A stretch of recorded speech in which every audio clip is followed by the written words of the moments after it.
Avec Valérie, on est très engagé auprès de l'ensemble des commerçants de France, et c'est pas un vain mot lorsqu'on dit cela, c'est des décisions qu'on a prises très vite lorsque nous sommes arrivés aux responsabilités. Pourquoi ? La première, comme mon président le disait, c'est parce que j'ai été maire 22 ans d'une petite ville, et que moi je sais ce que c'est que le commerce dans une petite ville. Et pour tout vous dire, l'une de mes obnubilations à Daumont a été de recréer un cœur de ville avec des commerces en centre-ville. Et donc, je peux vous le dire, vous voyez, à l'échelle d'une ville de 16 000 habitants de la région parisienne, ce cœur de ville dont les travaux sont lancés cette année même, d'ici quelques semaines, ça va être l'un des cas qui va, grosso modo, permettre à un cœur de ville de fonctionner vraiment comment ? Avec une concentration de commerces, 35 commerces ensemble. 2, avec des murs qui appartiennent à la ville, de telle sorte de permettre des loyers convenables pour que les commerces puissent s'implanter et faire leur chiffre d'affaires. Tout le monde connaît le métier. Si vous commencez à matraquer les commerçants par des loyers qui sont inconvenants par rapport à l'activité, c'est la certitude que l'activité n'existera jamais et que le commerce fermera. Deuxième élément, plutôt troisième, c'est le parking. Pas de parking, pas de travail. Un parking de 450 places à 100 mètres du cœur commerçant, entièrement financé par la ville, parking gratuit.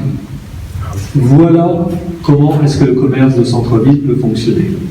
Et s'il ne fonctionne pas dans ces conditions-là, il ne faut pas se raconter l'histoire, il ne pourra jamais fonctionner. Donc avec Valérie, notre objectif, au fond, c'est de développer partout en Île-de-France ce qui a été fait à Daumont. Et pour cela, ça veut dire qu'à travers l'action du syndicat des transports d'Île-de-France, développer les parkings, surtout en deuxième couronne, ça veut dire, à travers une initiative que nous avons prise, qui est portée par Anne Chalarcher, qui est vice-présidente de la région en charge de la ruralité, faire en sorte de créer un fonds spécifique pour la transformation, c'est le bon mot, des commerces dans les petites villes et les villages d'Île-de-France, dans la deuxième couronne. Pourquoi ? Parce que chacun peut l'observer. Aujourd'hui, ce sont des commerces qui n'ont pas une grosse activité et en même temps qui doivent être attractifs.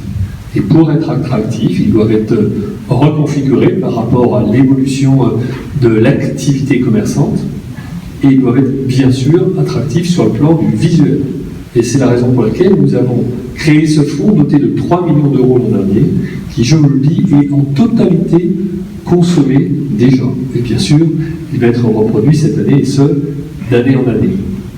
Notre objectif, bien sûr, est de faire en sorte qu'il y ait davantage d'activités dans les petites villes et les villages de la deuxième couronne de la région parisienne. Et c'est pour ça que nous avons passé un contrat avec la SNCF et avec la Poste pour pouvoir développer ce qu'on appelle les tiers-lieux, c'est-à-dire des lieux de télétravail, de telle sorte que l'activité reste aussi dans les petites villes et les villages de la deuxième couronne de la région parisienne. Tout cela, voyez-vous, pour bien éclater l'activité sur la totalité de l'Île-de-France. Tel était notre objectif. Et vous voyez, avec la réalité de ce fonds pour les commerces en milieu rural, eh bien, c'est de l'aide qui, au fond, un FISAC amélioré, un FISAC plus complet, c'est de l'aide qui est apportée aux commerçants. Point supplémentaire, on a réformé ce que l'on appelle l'aide aux petites entreprises, qu'on appelle TPE. Il y avait, lorsque nous sommes arrivés à la responsabilité avec Valérie, 27 aides régionales pour les entreprises. Autrement dit, personne ne savait comment ça fonctionnait. Et tout cela, c'était, pour dire les choses vraies, le moyen pour un certain nombre d'initiés de pouvoir flécher un certain nombre de dossiers. Ça, c'est pas notre vision et pas notre façon de faire. C'est la raison pour laquelle de ces 27 aides sont devenues 4 aides. Une aide qui s'appelle Backup, qui est faite pour aider les entreprises qui peuvent connaître un passage difficile dans leur activité, mais dont l'activité est pérenne. Une aide centrée sur l'innovation, InnovUp. Une aide pour les entreprises de plus de 5 salariés, PME, et une aide pour les entreprises de moins de 5 salariés, TPE. TPE, c'est l'aide qui vous est destinée très nationalement. Ça couvre toute l'activité de l'entreprise, quelle qu'elle soit. Ça peut couvrir, bien sûr, toute forme d'investissement. Ça couvre toute envie de développement pour pouvoir créer de l'emploi et donc de l'activité supplémentaire. Et TPE, c'est du cash. C'est-à-dire, c'est du financement direct tout de suite. Là aussi, auparavant, TPE, c'était versé en 3 ans. C'est sympathique, 3 ans, mais qui porte la trésorerie pendant ce temps-là? Pas personne. C'est la raison pour laquelle maintenant, TPE est décidé en quelques semaines et l'argent est versé tout de suite.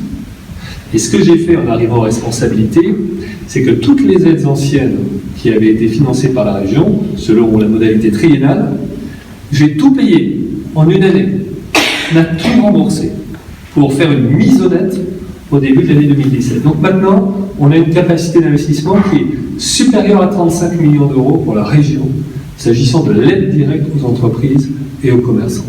Donc c'est vous dire que c'est très important, et cela, ça vous est directement destiné.